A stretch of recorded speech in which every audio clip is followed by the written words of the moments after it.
let's harmonize. Here we go. You start. Oh. Hello, hello, hello. We're just the same note. That's not harmonizing, but it's pretty. I like But it. look at us.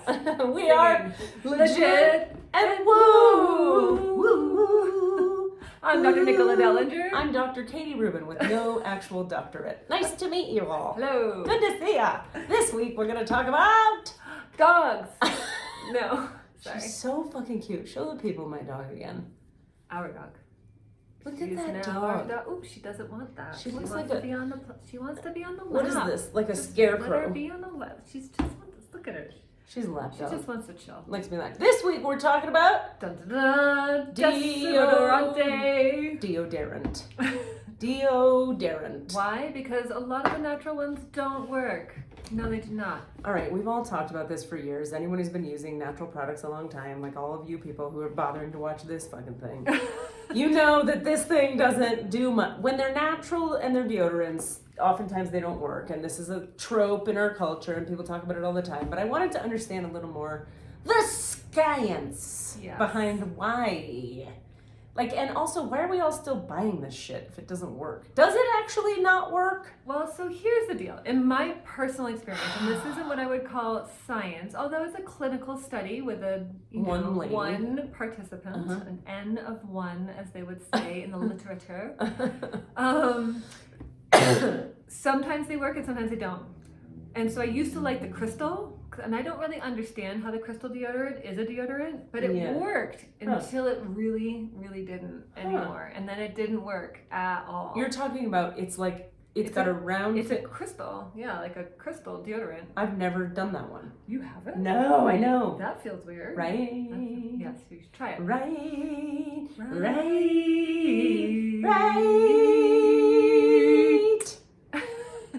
So proud of us. So I'm in a band, and she's like, oh, I'm a vocal coach for 10 years, and I performed on Broadway, and I'm amazing, and a musical star. And I was like, oh, well, I can hardly sing on key, but I learned the bass guitar as well. She's got good hair.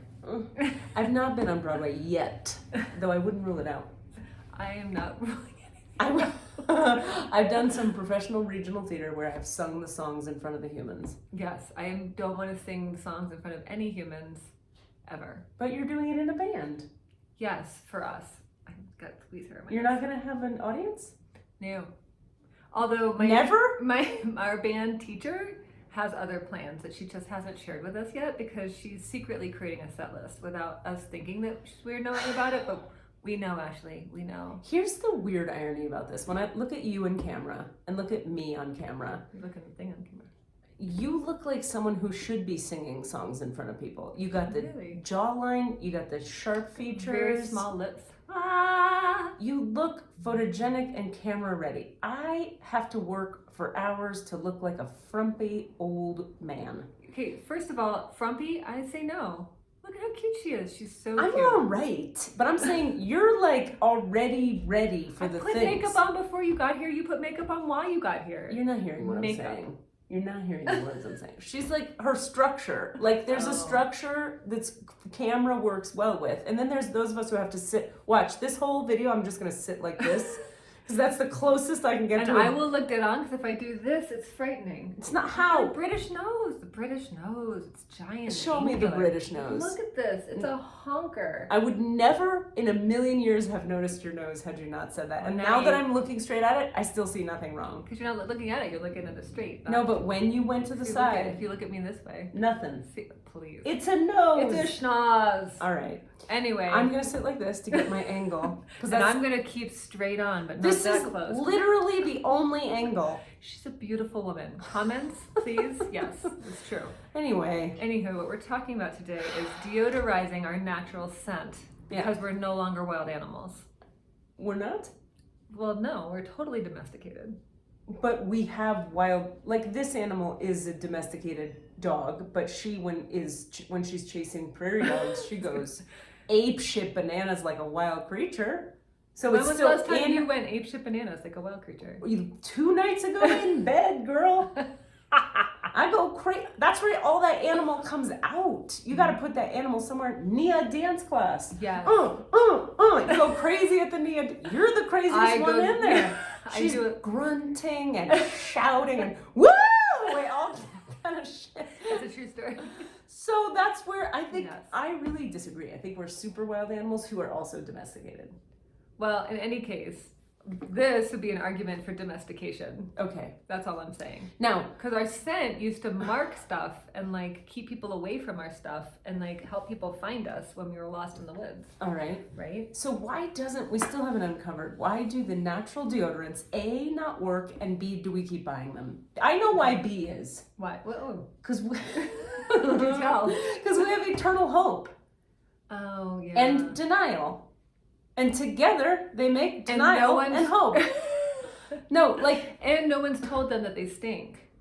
You know when you stink. Some people don't. That's true. I've had someone I worked with, and I had to tell her, as my employee, that she was not odorific. It's bad. I did a show with... And she was shocked. And I was like, serious? Like, we can't have a closed room with you, meetings. Just can't. It's bad. Like... What? Okay, I did a play with a guy who I was dating, and everyone in the show was talking to me about his breath. Oh, they were like, how do you deal with the breath? How did you deal with that? I know. I was really... That's a legit question. I was really hot for him. And That's I would just... I've never been that hot I for would someone. work... I would work through the pain. It would be awful in the initial kissing, and then you just get over it. Because the heat... Someone who likes to suffer. The heat.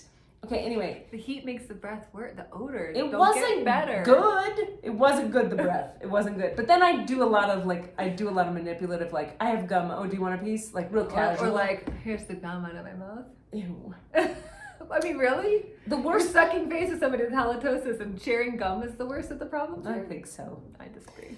The worst part was when he wouldn't take the manipulation. I'd be like, oh, do you want a piece of this? He'd be like, I'm all right. And I'd be like, you're not all right. It's actually not true. You're not all right. You're terrible. Okay, so if someone stinks in your life, it's up to you to tell them because they don't know.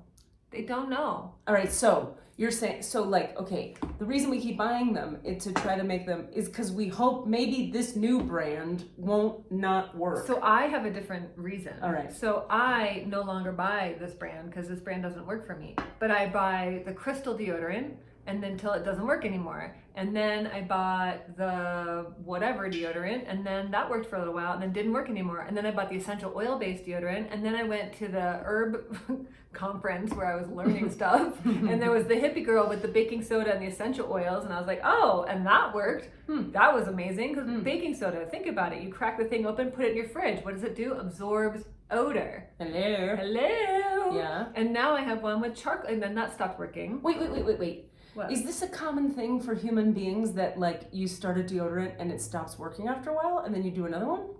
It's definitely my experience, and I've heard other people are like, yeah, natural deodorants, you just can't use the same brand. You have to keep on switching it up. I have not heard this before.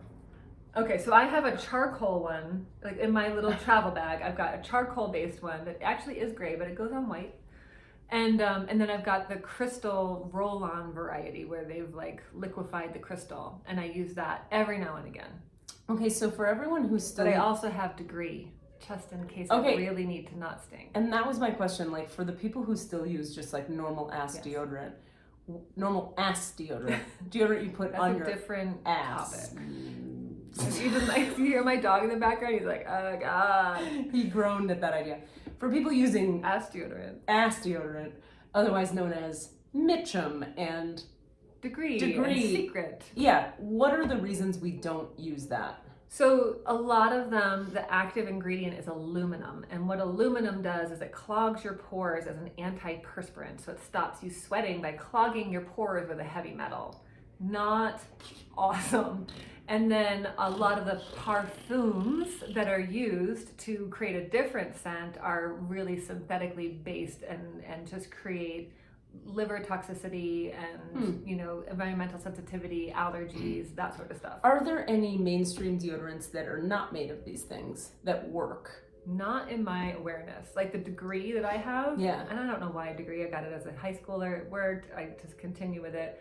I use it less and less now, but when I get nervous, I sweat under my arms. but nothing stops it. I don't care. Aluminum plugs, nothing. Superman. It does not. You'll never see me like, in a Heroin. plain teal shirt because I will pit it out. A firefighter. What? I was listing things that don't stop your sweating. Oh. Superman. Heroin. No. A firefighter. Nope. What about a fire hose? I would probably be cold and sweating because that happens. What about cotton balls? I don't know. I mean, I guess I could like, I don't know, but that wouldn't stop my sweating. It would just absorb the sweating. Okay. Like when I give you your shirt back, you'll notice it's going to be a little pity. Great. That's my shirt. Son of a bitch. What about, do you think that's like dietary? I think it's adrenals. I think it's a sympathetic nervous system response. You're also pitta, aren't you? Yes. Yeah. I'm like 48% pitta, 49% vata, and like 1% kapha. Huh. Maybe 2, but not much. You pronounce it kappa? Yeah. It's called a kapha. Yeah. Kapha. Kappa? Yeah. Is that like the way you say it? Indian way. Oh. Yeah. I think I'm all that one. All kapha. What's the chubby lady one? First of all, she's not chubby. It's not true. I mean, kinda. And kapha is the more earthbound, the more Chubbers. I get it. So, every time I ever had someone do a reading of me in that Ayurveda, whatever, I come into the room and I have a seat and they go, so kapha, huh? And I go, I'm just fucking sitting here. You just told me I'm fat to my face. That's what you just did. Because but it's the texture of your, like I've got a lot of red, right? So I've got a lot of fire. Like, okay. The pitta people are known to be the tall, skinny, wiry, thin, high energy, wound up ones. It's blessing thin. and a curse, baby. I Blessing know. and a curse. Can we trade? Can we Freaky Friday it? We should. Can I just That tell was you weird. what I would give to have like a week of my life where I was just organically thin? Huh. Oh, just a week. Where I was just organically, I could eat cake or not eat cake and I would just be thin. Like, I might give this dog to the gods. Like, I might sacrifice her life. Wow. Your face. That shot, I did not see that coming. I wouldn't kill my dog to be thin, but I would think Sacrifice about her it. to the gods I doesn't mean would- she's coming out with a pulse. I would think about it. I wouldn't be able to do it because I love her too much, but I would really think hard. Wow. You look at me like that because you've always been a tall, skinny lady. You have no idea the pains and the ails and the challenges of having like your mom's arms. I've had mom arms since I was like 16. For real. I never had long, lanky arms. I saw someone from college recently who said to me, wow, you look just like you did in college, and I felt terrible. That was not a compliment. I don't know how they meant it. Of course it was a compliment. I was Compliment. a mess in college. A That was on mess. the inside. I know, but it manifested externally, I promise. Look, we're not going to deal with my low self-esteem about how I look all day. We want to talk about deodorant. The things that we can control, like the state of your pits. Exactly. So, we don't want aluminum in our pits We don't. because of, and that's what the normal deodorants have. Yes. And the perfumery within them Yes. has other. Yeah, like other like toxic chemicals. Like it's the same reason like when you go down the laundry detergent aisle at the grocery store, like I get a headache going down that aisle. It's so strong. It's so strong, all those perfumes and Yeah. fragrances, because they're chemicals, right? They're not Yeah. natural scents. They're something that's been created to evoke a certain response in our systems. So so that's going to carry a liver toxicity burden, and depending on the health and optimal vitality of your liver, and also whether you methylate and detoxify well and all that good stuff, some of us are more impacted by scents and fragrances and perfumes than others. Interesting. Like, how much toxic deodorant would you have to roll onto your armpits? I had a burp that I was trying to repress, and then I was trying to let it out. That's salt and water. How, Can. how much degree or mitchum would you have to roll in your pits for it to like affect your liver negatively in a real way? I mean, it just depends on your genetics and what else you're doing to your liver in a 24-hour period, right? Okay. So like if you are juicing and exercising regularly and don't do a lot of caffeine and alcohol and refined sugars and all the other things, you probably need to use a lot of mitchum or degree or secret. But if you are doing caffeine and alcohol and sugar and, not sweating on a regular basis and carry a genetic predisposition to like not detoxify well. There's something called 5-MTHFR. It stands for methyl tetrahydrofolic acid or whatever. But basically it means you're putting a methyl group, which is a carbon and 3 hydrogens, onto another piece of biochemistry, like another molecule, and that activates it. And about a quarter of the human population don't methylate well, if at all. And so it's kind of random or based on your genetics. But if you're not a good methylator, then that means you're not detoxifying as well or as easily as someone who methylates on their own. I've been on a few dates with some bad methylators. I'll tell you what. They always think they're good at it. They're like, girl, you're going to love it. I can methylate like nobody's I'm going to business. methylate you all night. And then you're like, could you not? Because that first methylation just didn't work well. You can keep those carbon. Here's my question about methylating men. Is that... When you listen, So curious where this is going. gentlemen, if you put your tongue in a position resembling anything pokey, okay, like a snake's head, like a fork, like a knife, this is a pokey kind of shape. As is this with your hand. This is not a penis. No. So don't. And treat if it you like make one. your tongue pokey in any way, pointy, we don't like it. We don't like that. Don't put a pokey tongue in my mouth and don't put a pokey tongue downtown. Do you understand how sensitive it is down there? It is 1,600 nerve endings in your clitoris. Don't poke my clitoris with your tongue. It is a sensitive. 1,600 nerve endings. It's a gentle place. You soften your tongue and you repeat gestures.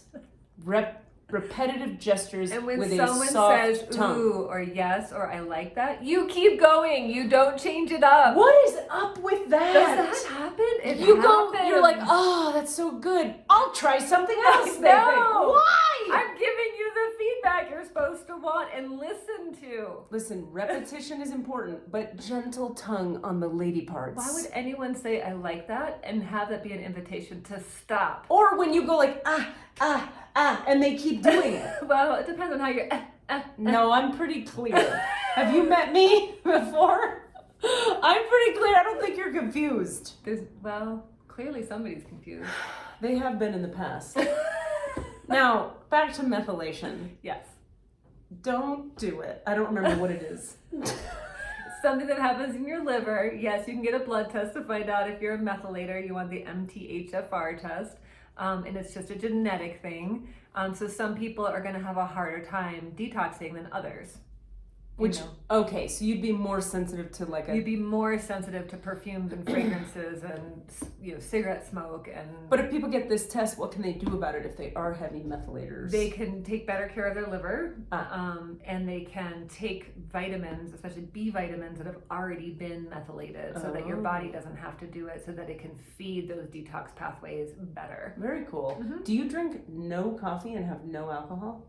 I don't drink coffee often, like decaf maybe once a month, maybe. Usually around my period. Because you're so pitta, you don't need Because I'm like this on calming tea. I don't need any caffeine. I talk so fast that no one can understand me. It's not good. I don't feel good. But I drank alcohol with you 2 nights ago. I drink alcohol. Okay. Yeah. What are the other things you said that do bad stuff for your liver? Oh, just all the processed foods and sugars and refined flours and, dyes and additives. Now they have organic Doritos and Cheetos, so I feel better about when I eat those. Oh, I see. Yeah. Like literally, like Doritos organic. Yeah. It's kind of cool. They don't taste quite the same. And Listen, they're not though, orange. those Cheetos that are Nature's Own Cheetos or whatever, they are fucking good. They are good. I could eat all that shit all day. I might even let a Cheeto methylate me. But it's poking. But you could get it in the right angle, at the right way. I mean, if you soak it in water. Then it's not a Cheeto anymore. It's not poking. No, but it would then. It's not. But could you lubricate it? Maybe. Some oil. But it still has the edges. Yeah, but they'd be softer, or not as like. Here's what you do. You put it in a plastic baggie. You should just get a fucking dildo. Like, why are we doing this with a Cheeto? That when you get into it, it's only going to disassemble and disintegrate. You put it in a And that's plastic. the problem with relationships. When things get hard, they disintegrate. It's like a Cheeto metaphor for sex life. Have you ever heard the saying, Relationships. that which is bendable can't break? Yes. Yeah, so don't be a Cheeto tongue kisser. Have a fucking fluid tongue and your ladies might stick around. We might hang out if you don't pokey tongue. So deodorant. In other words, try a variety, see what works. The charcoal ones I found, because charcoal is an absorbent as well, those seem to do the trick as well for the odor. I haven't found anything for the sweat. It's happening. so give up and quit trying. Thank you for being Buy here. patterned shirts. Bye-bye.